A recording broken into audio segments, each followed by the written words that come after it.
Hey, I'd like to welcome you to another episode of Mission Matters. My name is Adam Torres, and if you'd like to apply to be a guest in the show, just head on over to missionmatters.com and click on Be Our Guest to apply. All right, so today's guest is Adrienne Weir, and she is the co-founder and president over at Algorithm.health. Adrienne, welcome to the show. Thank you so much, Adam. I'm so grateful for you to host me here today and share a little bit more Algorithm Health. All right, so excited to get into Algorithm Health and really into the mission behind it. And I guess just to get us kicked off here, I mean, you're tackling a big issue here, Lyme disease. Like, how'd that come about? Yeah, so I've been working on the industry side of healthcare for about 20 years. And in 2010, I was traveling with my family and actually ended up developing Lyme disease myself. And so I got a front row seat to the difficulties that patients experience in this space and the lack of awareness around a number of issues related to tick-borne illness. What are some of those either myths and or like just I'm naive about it. I'll throw myself under the bus there. I don't know much about it. Like tell me more. Like what are some of those myths or some of those concerns? Yeah, so, it's fairly misunderstood. So, for example, when I contracted Lyme disease, and this is kind of the way that most people's stories go, I bounced around from doctor to doctor with this mystery illness for about a year and a half. So one of the challenges is that tick-borne illness can present in a variety of different ways. So it's known as sort of like a great mimic of other diseases. And an additional sort of challenge in this space is that some of the most common methods of testing can actually result in a false negative around 60% of the time. So these people are wandering from doctor to doctor looking for answers, and more than half of them who actually have a tick-borne disease are being told, no, you don't, sorry, like keep looking. And so people become incredibly sick, and there are about 500,000 new infections just in the United States every year. So it's a huge problem. They call it the silent epidemic. Wow. What are some of the symptoms like of Lyme disease in general? Like maybe a little bit of education on that would be helpful. Yeah, so a lot of people have this belief that, that kind of classic bullseye rash is what people should be looking for. And when people do have it, it's a huge indication of tick-borne illness. But many people never get that bullseye rash, but may present with flu-like symptoms. I had muscle weakness, even muscle twitching, brain fog, neurological symptoms like lights are very, very bright, or headaches. Neck pain is a very common complaint. So you can see that a lot of these different symptoms of Lyme, most people can kind of write off as, oh, maybe that's my old whiplash injury really making my neck hurt. When in reality, Lyme is just inflaming your body and causing these very confusing symptoms that tend to wax and wane. So for women, these symptoms tend to flare just before their menstrual cycle, and just can present in so many different ways that I like to tell people, if you have an illness that you have yet to figure out and presents in sort of a confusing way that nobody can really put their finger on, or perhaps you've been diagnosed with something that's more a description of a constellation of symptoms like fibromyalgia or something similar to that like chronic fatigue, just rule out tick-borne illness. You really have to make sure that you go to a lab that has this sensitivity with their testing to detect it accurately. Like there's a lab called IGeneX that is known for really being a thought leader in this space to improve accuracy for tick-borne illness. So at some point, of course, through your journey, whether it's through the medical part of the journey or after, I'm just curious, like when did this become an idea for a business for you? Like when did this become like a passion? Yeah, so, for the first few years with my front row experience as a patient, honestly, I was so focused on trying to get well that I get that too. You're not like, oh my gosh, I'm so sick, I need to turn this into a business. Like I know that's definitely not what you were thinking about. And I actually started a different business during that time, which is crazy. Yeah, I laugh because I don't want to cry. I just understand that must have been so painful. I know a little bit of the symptoms, and I'm like, I know. Go ahead. It was crazy. It was exhausting, and so I've been calling myself a lazy entrepreneur because, I've been working in this healthcare space for a long time, dedicating my time to solving problems for patient demographics that really have nothing to do with my own life. And it wasn't until the pandemic when I continued to see these posts in Facebook groups about people just still struggling to just get a diagnosis. A lot of doctors won't even write the order to take the test. Your patients are really just desperately seeking, information, and either being presented with inaccurate information, tested with, tests that are not really, don't have the sensitivity to accurately detect it. So the landscape is still so muddy, and patients are ending up in wheelchairs. I myself was having difficulty even eating food and swallowing and walking when I was very sick. So people are having their lives affected in a huge way and still having so many challenges, either convincing their doctor to test them, getting the correct test, and then getting, treatment that actually can be meaningful. And the data is there, but there has been a lack of sort of like a consolidated channel to deliver this information to mainstream caregivers and to the public. So this is exactly what we want to do. Is that why you think there's such a lack too, by the way? Because I'm just curious, because Lyme disease is not new, obviously, like we know that, but why do you think there's that disconnect? I think that for a while, people kind of thought it was like a disease for hypochondriacs, and it's not real. Really? Wow. Yeah, that it's like, if I had a nickel for every time a doctor told me that Lyme disease is easily cured with 10 days of doxycycline, I'm like, oh, brother, you really have no idea. It's so. You're like, if only, right? Yes, I'm like, great, sign me up for that. That would have been really helpful. So, so I don't know. I just think that it has lacked a broad, consolidated effort. So what we've been doing is connecting with patient advocacy groups, connecting with KOLs in the space, because I want to create a consolidated platform to care for patients, collect data, publish outcomes. We have to really approach this space in force and get all the people who matter around a table to improve care for patients so that we can stop this suffering. And if we can at least get ahead of the curve and start diagnosing earlier and treating earlier, then we can prevent that very long, costly, complicated care pathway that patients who experience these longer treatment pathways and become chronic end up dealing with, like myself. So we can create change, and I'm excited to be part of the solution. But really, it just became so frustrating where I'm like, wow, people are still getting as sick as I got. I need to finally do something about this. Wow, that's quite a story. And as you've been going out and obviously preaching the message from both sides now, because, there's one side when you obviously have it and you're working through it as a patient and medically, but then, in any entrepreneur, when you go on the other side of things and you're like, oh, now you're going to start advocating, or you bring an idea to market, or you try to create something, like, it's not usually the case where everybody just lines up like, oh, that's the perfect best idea ever. Like, that doesn't usually happen. Maybe it was your case, but I'm just curious, what's been your response to like this movement and this awareness you're trying to create? Like how's it been received either by patients and or the medical community?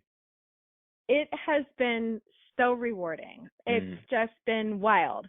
And I was kind of a little, not timid, but was kind of testing the waters a little bit with a few people with early conversations. And I was met with this just exuberant response. Like, yes, this is so needed. Oh my gosh, what can I do to help? And so this support has been seriously overwhelming and really exciting for the future potential of this platform and for what we can do for the community. What happens when it goes undiagnosed for a prolonged period of time? Like, why is this so important? What happens when it goes undiagnosed for a person? Yeah, so when it is at the acute stage of the infection, it is much easier to treat. So for taking my case, for example, once the infection becomes more chronic or longer lasting, it can invade your neurological system, for example. And these spirochetes are the bacterium that cause Lyme disease. And of course, there are so many different co-infections that can happen alongside Lyme disease, which is what can really kind of make the clinical picture a little bit muddy for someone to try to diagnose and unravel what's happening. But when it becomes a longer standing infection, it really starts impacting every system in your body. So it just becomes much more complex, much more costly, and a longer road to recovery. Is this debilitating? Like how, like there's different levels or different variant? I'm just curious about it in general, Lyme disease, like how it works. Yeah, it can be extremely debilitating. So taking, my own experience as an example Hmm. again, that, I started out just feeling really tired. And, the doctor said, "Oh, you have two little kids. You're just run down. Like go home and take Advil." And then I come back in another month and say, "No, I'm really, really tired, like falling asleep at 5 o'clock, like dead to the world out on the couch. Nobody could wake me Wow. up." Yeah, and then my muscles started becoming weak, so it was difficult for me to sit up for more than like maybe 10 minutes at a time without Oh, resting against wow. something. Yeah. Yeah, and then So at this point, my like, no, something's wrong. Like this isn't. I'm yes, sleeping and I'm waking up, but I'm still tired. Like this is not normal. yes. Yeah, I'm like and I kept saying, and this is often something for people that people should reflect on.